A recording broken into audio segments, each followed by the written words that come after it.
Yet another India-Pakistan game and yet another controversy on social media for the past few days. It's very nasty, very disappointing to see what has been happening in India. I'm talking about Mohammed Shami. I mean, this guy, poor guy, has just got one bad game and everyone is jumping all over him. The same guy, Mohammed Shami, was the reason why India was so successful overseas in the past few years, right? And even recently in England, this guy has won India games, both with his bat and the ball, right? And in 2019 World Cup, he was so instrumental for India winning quite a few games in the World Cup as well. And he bowls just one bad over, not one bad game, he just bowls one bad over and everyone is jumping all over him. Not just that, to bring his religion into this matter is quite shameful of you guys to do that. You know, he should be really, really ashamed for bringing his religion into this matter and asking Mohammed Shami to go back to Pakistan. I mean, India is his country, right?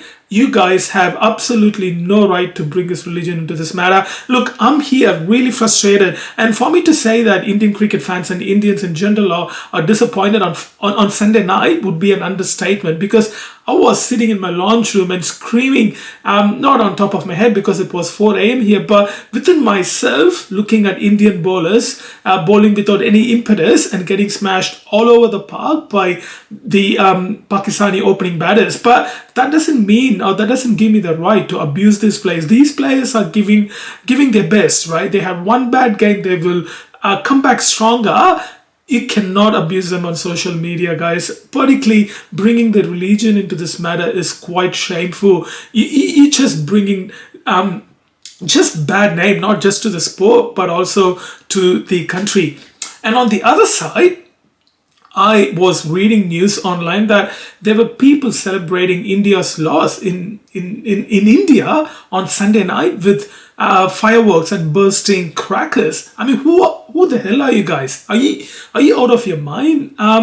You guys, your grandparents and your parents decided to stay in India during the partition, thinking that India is their future. India is a much better place than Pakistan. And then you guys now, after 7 years of partition, after 70 years of living in India, I mean, you have never left India or went to Pakistan for the matter, but you wanted to celebrate your own country's loss just because you are a Muslim, or just because you consider India is not your country for some reason and Pakistan is much closer to your heart than India. You should be ashamed of yourself, guys. I mean, you guys are equally responsible.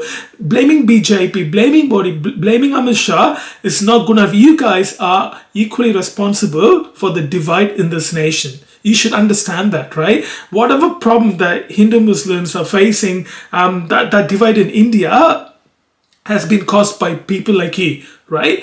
There are people like you on the other side as well, but people like you should be really, really ashamed for celebrating India's loss on Sunday night. I mean, the most interesting thing here is Delhi police actually provided impunity to those people who was bursting crackers, given that there is a ban on fireworks and bursting crackers in New Delhi. That shows that Muslims in India are very, very safe. So those rhetoric about Indian Muslims are not being safe in India are just bullshit. It shows it, right? I've always said this to my friends and to other people, that Indian Muslims are much, much safer compared to many living across the border to our west in Pakistan, right? I mean, to give you an example, India's minority population has been on the rise, particularly Muslim population has been on the rise since the partition. Whereas if you look in Pakistan's minority population has been in decline since the partition. So that shows that Indian Muslims are safe in India. Can you tell me one example of someone leaving India or a minority leaving India citing a risk to their life as a reason? No one, absolutely no one. So don't tell me that India is not a safe country for Muslims or for minorities. Everyone knows that in India, the bond between the Hindus and Muslims go really, really, really deep, right? Hundreds and hundreds of years of bonding between these two community, right? No Modi, no Amit Shah, no Yogi, no anyone can break this bonding and make India a Hindu nation, right? India will always remain a multi-religious, multi-ethnic, multicultural community, and that would remain till India exists, right? And one final thing I have to say today is to Virat Kohli, man, just stop giving advice to people about how to celebrate Diwali. Leave it to people who is good in that, and you just focus on the bloody game and just try and focus on the bloody game. Try to beat New Zealand on Sunday. And I mean, I'm no one to give you advice on this matter, but then you start giving advice on how to celebrate Diwali. So I thought I would just give my advice to you how to play the game. Thank you.